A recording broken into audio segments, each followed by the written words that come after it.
So it's that time of the month once again where we take one of the divisions that makes up the Gotei 13 and discuss them in detail.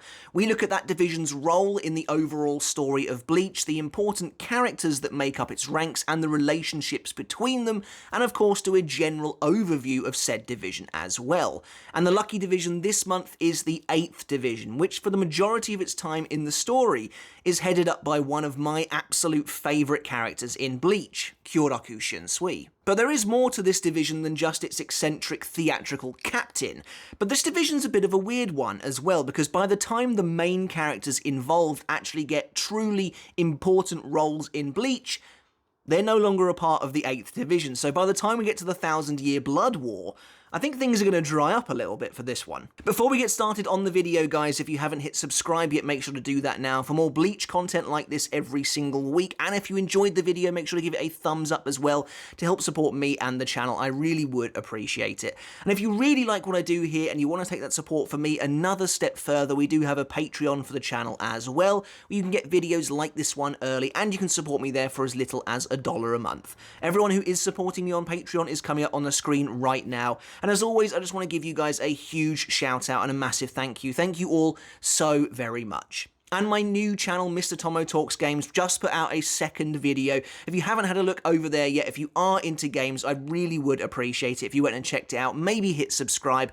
It would mean the absolute world to me. And a massive thank you, as always, to everyone who has already gone and checked it out. Your support means so much, so thank you very much. So the 8th division is a bit of a fun one, quite literally. It seems to be the playful, hedonistic division out of all of the Gotei 13, but at the same time, it's a division of two halves. You've got the captain Kyoraku Shunsui, who really for the most part just wants to have a good time despite being one of the oldest and wisest and most respected captains of the entire organization. So really you think he should know better, and that's certainly the attitude that his vice captain Nanao Ise takes most of the time. Where Kyoraku is this eccentric, playful, flamboyant character, Nanao is a hard ass. You know, she is a straight edge.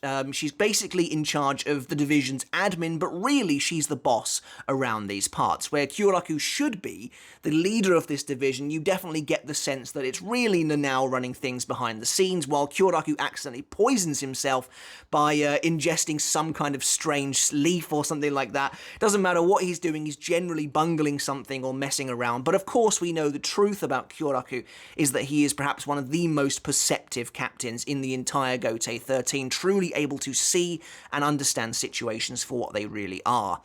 And like I said earlier at the start of this video, the 8th division's a bit of a real weird one, because Kyoraku has always been a major focus for Kubo, and that's something that really I only noticed, not the first time I read the story, but when I went back to it, it became clear that Kyoraku has always been a major player for Kubo.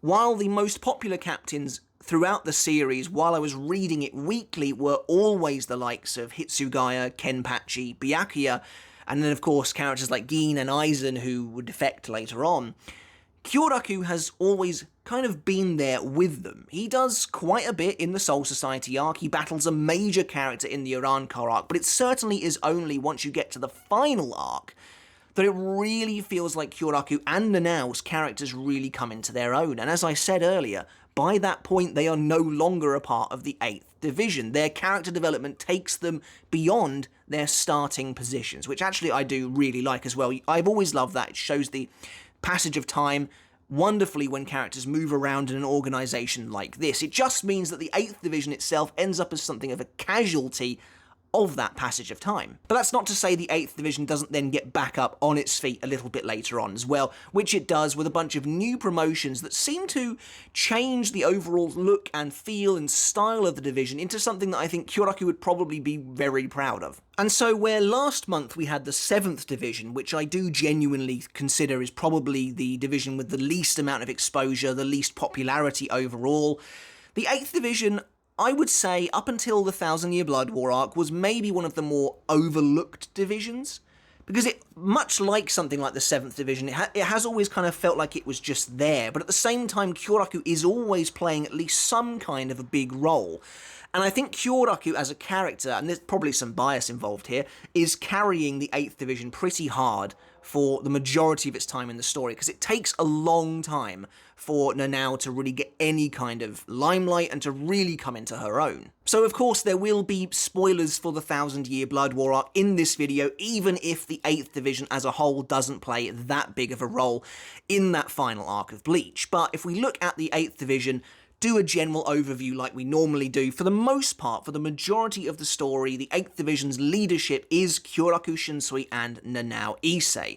However, after the Lost Agent arc, after the first Quincy invasion of the 1000-Year Blood War arc, where basically the Gotei 13 is completely annihilated and the upper echelon of Shinigami are systematically destroyed, particularly the 1st Division, a gaping hole is left in the Gotei 13 and it needs to be filled, and it is filled by Kyoraku Shunsui getting a promotion, a reluctant promotion, to the captain commander position, and he takes Nanao Ise with him. It's actually kind of weird to think about that, because basically, I guess they didn't really have a choice, but they are leaving the 8th Division totally leaderless in the middle of a major conflict. And I guess in the grand scheme of things, if you look at the bigger picture, it is way more important that the 1st Division was officially manned. It's just funny to me that they just kind of abandoned the 8th Division. You have to wonder what those recruits and those officers are thinking. You know, they are totally leaderless. There are a couple of things to consider. There aren't that many well-known characters from the 8th Division. Pretty much the only other big name, if you can even call him that, is the 3rd seat, Tatsufasa Enjoji. So maybe he steps up as interim captain. It feels a bit weird that, considering the massive, almost seismic shift that this division faces, that Tatsufasa never appears in that final arc or ever again after the Soul Society arc. But maybe he becomes interim captain in the wake of his captain's promotion. Or it's possible that another captain stepped in to kind of look after 2 divisions at once, or maybe even Kyoraku and Nanao were doing that. Maybe that was part of their duty. They wanted to look after the 8th Division even after they had gone. Regardless, it is just strange to think that these Shinigami are suddenly left without any kind of a leader, because it's not just their captain. Obviously, after Eisengin and Tozen defected, at least those squads still had their vice captains to step up to the plate. The 8th Division was totally robbed of anyone in charge, so that's just kind of funny to think about. But for the vast majority of the story, the 8th Division is really kind of seen, like I said, as this joyous, hedonistic and playful division, where the whole place is really just about enjoying yourself, enjoying the finer things in life. You know, Kyoraku is the first to offer up a drink of sake to anybody who comes around, even if he's supposed to be doing captain duties. That is the last thing on his mind, and so the 8th Division is kind of like this party division. Kyoraku mostly wants women in the division. You know, he's always being like, well, you know, it'd be nicer if you were a girl, and I never forget any of the girls' names or anything like that. Or at least Kyoraku's idea of a dream division for him is to have it this kind of fun-loving, party, ever-drinking division, but of course there is that idea of contrast here as well. Nanao is adamant that this is actually a serious and hard-working division, while Kyoraku is apparently trying to host secret drinking parties on the side. And so this overall theme of this division, and of course how Kyoraku chooses to run things, is very much at odds with the other senior captains in the Gotei 13. You know, the 1st Division, staunchly authoritarian. The 4th Division is very noble in its purpose in healing and, applying medicine to people and basically looking after the entire Gotei 13. And the 13th Division is that kind of down-to-earth, homely division. Everyone gets along, but they are, at the end of the day, kind of the... I don't really know what to call them. Not the blank canvas division, but they are the very nice, the nice division, like I said, the homely and welcoming division that really embodies, I think, the soul, perhaps, at the centre of the Gotei 13. And then you've got the 8th Division, where Kyoraku is just messing around a lot of the time, and Nanao is really trying to rein him in. But this feel of this division goes really well with its insignia, which is the Strelitzia, also known as the Bird of Paradise flower. And paradise, is exactly what you imagine Kyoraku wants to turn his division into. Full of women, full of booze, full of everything that he could want, music and dancing, and that's basically Kyoraku in a nutshell, at least on the surface anyway. Once you peel back those layers, you get to that slightly darker version of the character, but we don't really see a lot of that until really after he has left the 8th Division anyway. But the Strelitzia symbolises freedom, it symbolises joy, and like I said earlier, paradise, which again is just all so perfect for this division, for a captain who really wants to break free of the shackles of the kind of admin life of Gotei 13 and embrace that freedom. That it feels like, Kyoraku really comes across as that kind of as sort of free spirit character. Apparently, the Strelitzia is also the quintessential tropical flower and represents love and thoughtfulness, and because of that is well regarded as a romantic gift, which again is very much in line with Kyoraku, and you can kind of even imagine him trying to pass one of these off to Nanao all the time, and she's just not having any of it. The flower is well known for having really bright colours, and basically if somebody likes this flower, it shows that they have a good perspective on life. And of course, talking about bright colours, that is Kyoraku all over, completely kind of disobeying the code of uniform that the Gotei 13 have and covering his captain's Hayori in another brilliant, eccentric pink Hayori covered in a floral pattern. So again, that idea of bright colours, of brightness, eccentricity, it can all be found here in the 8th Division. And the motto for the 8th Division is everything is obtained, and the colour for the 8th Division is rose. And the colour of rose, of course, symbolises femininity, which I think is showcased by Kyoraku in many different ways. But also I think that femininity is really kind of reinforced when Lisa Yadomaru takes over as captain right towards the end of the series, employs Yu Yu Yayahara as her vice captain, and you see this division really kind of start feeling like, I don't know, almost like a typical sorority or something like that, where all these girls are kind of coming together as like a little clique. They're all starting to wear mini skirts and crop tops, and the Shihaku shows are, like I said, turning into something that I think Kyoraku would be really proud of. And to go along with this theme, the colour of rose also represents youth, playfulness, kindness, and love. And again, I think that all comes together really, really well, especially this idea of youth. When you look at Yu Yu as the new vice captain, she really represents, I think, a more modern-day young Japanese girl. And I think that's really cool to get that injection of youth into the 8th Division after the old leadership has moved on. And so I think that's really cool to kind of look at it from that kind of perspective. And the 8th Division doesn't have any special duties to call its own either. I mean, could you really see Kyoraku doing them if he had them? So to me, that makes a lot of sense. Now, when it comes to their overall role in Bleach, you might anticipate that we would have seen the 8th Division at a really early point in time, considering Kyoraku is one of the oldest captains of the entire Gotei 13. And it's true that we do see the 8th Division before the Turn Back the Pendulum arc, which is the earliest point we see a lot of divisions in the story. But I don't think it's that much prior to the Turn Back the Pendulum arc. It's basically when we see Nanao joining the 8th Division after trying to apply for the Kido Corps but getting pulled into the 8th Division by Kyoraku's influence anyway. And she looks very similar to how she looks in Turn Back the Pendulum, so we can assume this is probably at best only 10, 20 years before the Turn Back the Pendulum mini-arc, so it's really not that far from the main story itself. But it is a nice glimpse into the 8th Division. Kyoraku, of course, looking slightly different than he even does in Turn Back the Pendulum as he's trying to hide his identity from Nanao. All of this, of course, comes from their crucial flashback in the battle against Lil Baro, which I went into in some detail in my battle analysis of that pretty massive fight.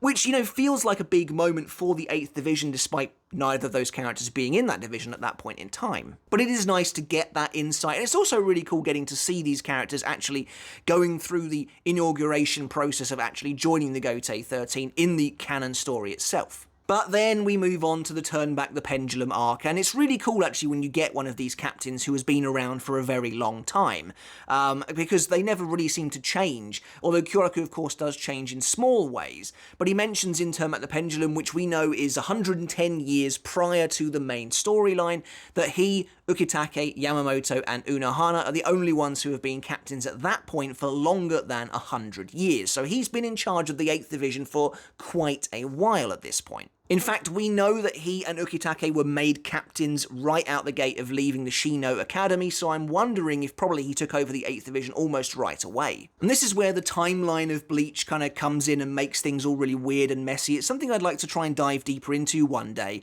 But we know, of course, Yamamoto founded the Gotei 13 several thousand, or maybe 1,000 years ago or something like that. And so presumably there was somebody in charge of the 8th before Kyoraku came and took it over, and the same goes for Ukitake as well. So, if the anime does one thing, I would just love to get more on the overall history of the Gotei like that, really to clear up some timeline questions. But Kyoraku himself doesn't play a massive role in Turn Back the Pendulum, although it is cool to see him here, and to see him kind of be in charge of a bunch of captains who have kind of rotated in and are fairly new in the role. Kisuke Urahara, even characters like Shinji Hirako, Kensei Muguruma, Aikawa Love, as far as Kyoraku is concerned, they haven't been there for 100 years even. So, and of course newer captains like Rojuro Otoribashi as well. So Kyoraku, even here, feels like a senior in comparison to his colleagues. And I think that comes across really nicely. We see him giving some advice to Kisuke at one point much later on in the arc when things are starting to go bad. And that's really cool, basically seeing Kyoraku, even back here, filling the boots of this role really well. But of course, his vice-captain at this point in time is not Nanao Ise, it is in fact Lisa Yadomaru. Looks very similar to Nanao Ise. Kyoraku definitely has a bit of a type for making his vice-captains, but she's a bit more feisty, she's willing to take charge a little more, I think, than Nanao is. I think there is an implied potential romantic relationship going on between Kyoraku and Lisa. The way he kind of tells her not to talk to him in such a way around other captains. But that's kind of a small little aside, I think. But they have a really strong relationship, and you can see that he trusts her greatly to do the right thing, but also that he trusts her strength a lot as well.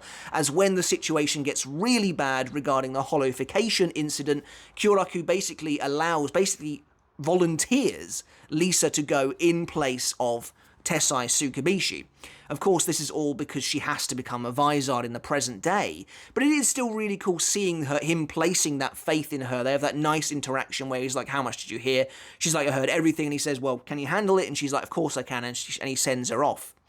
And there's that nice moment again, like I said, where he talks to Kisuke and assures him about Lisa's strength and Hiyori's as well, and about putting faith in your subordinates, and that's the job of a captain. So that's really cool, that's a really nice moment, and then he speaks to Nanao, and we get to see her as this tiny little child. I feel like she looks a lot younger in Turn Back the Pendulum than she actually does in that flashback with Leal, even though she can't be. So, but I think that's maybe, I don't know what that's all about. Like I said, she looks very similar, so it doesn't really matter either way. But of course, Lisa, as the vice-captain of the 8th Division here, would go into battle against Kensei, but unfortunately be holofied and exiled into the human world, of course, therefore giving up her position as the vice-captain. So presumably Kyoraku gets a new one until some point or another where he makes Nanao his vice-captain instead. Seems very unlikely that he would make this tiny little child Nanao into his vice-captain at this point. And so with the Soul Society arc, the first major arc of Bleach, this is where we get our introduction to most of the Gotei 13, and like I said, the 8th Division plays a fairly big role here, getting a major fight against one of the Ryoka and then playing a decisive role in the execution of Rukia later on. And so Chad is the Ryoka that arrives at the 8th Division. He takes out the 3rd seat Tatsufasa Enjoji immediately. Very sort of Indiana Jones-esque. It almost feels like a reference, the way Tatsufasa is dancing around in front of Chad, being like, you know, you'll never get around my amazing technique, and Chad just wipes him out in a single hit. One of Chad's rare victories in the series. It's also really weird to me that we never see Tatsufasa again, like I mentioned earlier, considering he is a fairly high-ranking member of this division.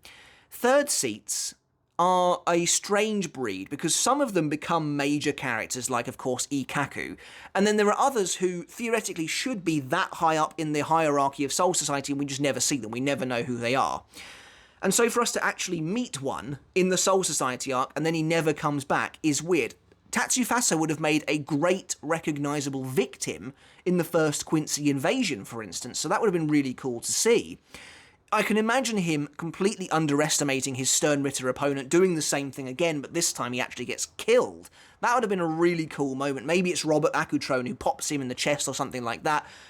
Regardless, we never see him again, which is kind of weird, but then Kyoraku arrives on the battlefield and takes on Chad himself, and obviously completely demolishes Chad with basically no difficulty whatsoever, but not before Chad pretty much tears up the 8th Division's barracks. And Nanao is introduced here as well. She doesn't really do much in this arc. It's really shown that she has this kind of almost venomous, ultra-serious personality where she's willing to put Chad down despite him being unable to fight back, and Kyoraku is really the calming presence here between these two characters, and we see that he's shielding her in many ways throughout this arc.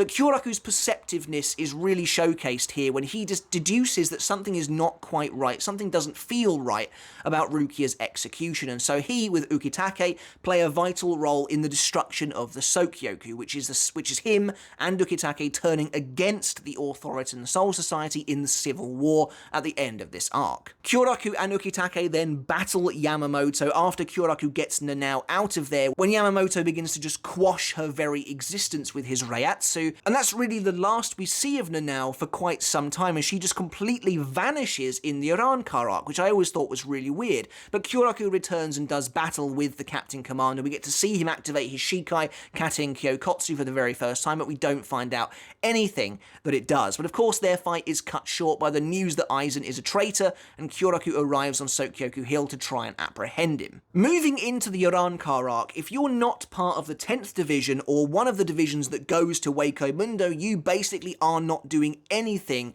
in this arc until the final third, and so Kyoraku and the 8th Division fall under that remit.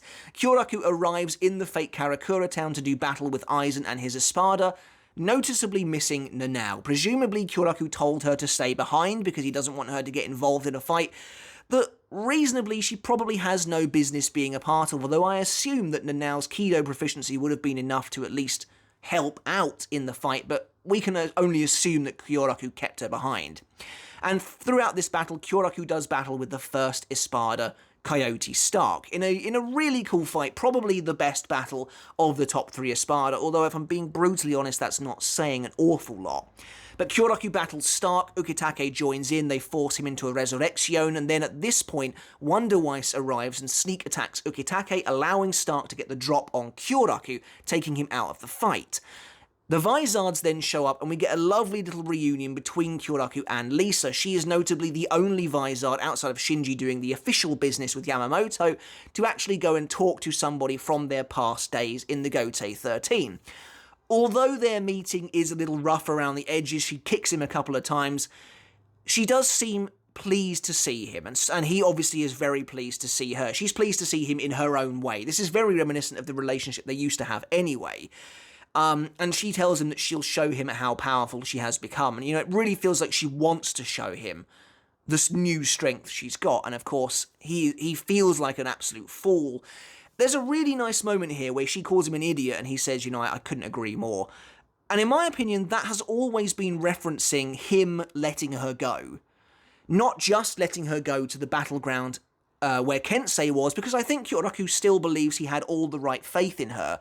It's more that maybe he feels like an idiot for never looking for her, or never finding her, or at least believing the fact that she was a criminal, or anything like that. It's really difficult to know how someone like Kyoraku was affected by Lisa's disappearance, by her exile, because they would have only been fed the official party line of what actually happened to them, which is they were involved in Kisuke Urahara's monstrous holification experiments, and have then since fled the Soul Society as wanted criminals. So it's very hard to know exactly how Kyoraku felt about Lisa during those 100 years or so. He would have obviously felt terrible and devastated at what actually happened to her, at the fate that befell her. And he's, of course, as we mentioned before, extremely perceptive, extremely knowledgeable, so it seems likely to me that he would have probably realised that if she was out there, she wasn't plotting against the Soul Society, she wasn't a criminal, but he would have been probably very limited in his resources in actually trying to find her. So I imagine, he was extremely pleased to see that she was all right here, and he felt like a fool, all came welling up after 100 years. But later, Kyoraku would return to the Stark fight to take over after Love and Rose begin to lose, and eventually he kills the first Espada. It's a really cool moment that just showcases Kyoraku's absolute dominance, but also his willingness to play dirty. Stark basically has literally no chance to avoid Kage Oni whatsoever, because as far as he's concerned, Kyoraku is out of the fight. So Kyoraku gets a free and pretty nasty hit on Stark as he stabs him right through the back. I think the fact that he stabs him literally in the back is a really great metaphor for just how Kyoraku is willing to fight anyway, and his perspective on war is really nicely illustrated when he tells Love and Rose, you should really just bin those false ideas of honour and dignity when it comes to a fight. The moment a battle begins, no matter who started it, if you're both involved, you're both evil. And it's Kyoraku's mindset and his view on fighting that really explains why he thinks it's okay to fight the way he does. Because he thinks there's no honor in war, there's no honor in battle, it's just about staying alive. And, as soon as he's involved in that fight, he considers himself a bad person anyway, so he may as well just use whatever means necessary to stay alive. And I think that's really cool. I think that's awesome. And it's really cool to see him still having that seniority over these guys, even after they've been out of the Gotei for 100 years. But then, of course, Kyoraku would join the Gotei 13 in trying to bring down Aizen. Kyoraku gets a couple of really nice moments here. He actually gets to speak with Aizen a little bit, and they kind of speak to each other in a sort of mocking but respectful way, which I always really liked. And Kyoraku, along with Soifon, Hitsugaya, and Shinji, is one of the last fighters to actually go down. I was never enamored with the way Aizen just took Kyoraku out like it was absolutely nothing in the end, because you feel like Kyoraku, even if he's not as powerful as a Hogyoku augmented Aizen, he should still be strong enough to put up a pretty decent fight. And it felt to me like Kubo was wiping out those 4 characters in one go because he kind of had to get a move on onto Yamamoto's final stand. So for me, it's a little bit disappointing the way Kyoraku gets wiped out like that, but at the same time, he is one of the last captains to go down, and he also plays a big role in that final attack on Aizen that they think has secured them the victory. And then right at the end of the Arrancar arc, we get a really nice moment where the captains are all recuperating, and Kyoraku is getting scolded by Yamamoto along with Byakuya and Kenpachi. That's a really funny moment. I've always really enjoyed that. They're basically getting really told off because all 3 of these characters lost their Hayori in battle, and Yamamoto's like, I don't care what kind of a situation you were in, your Hayori is your life, that piece of uniform is so important, it's so symbolic.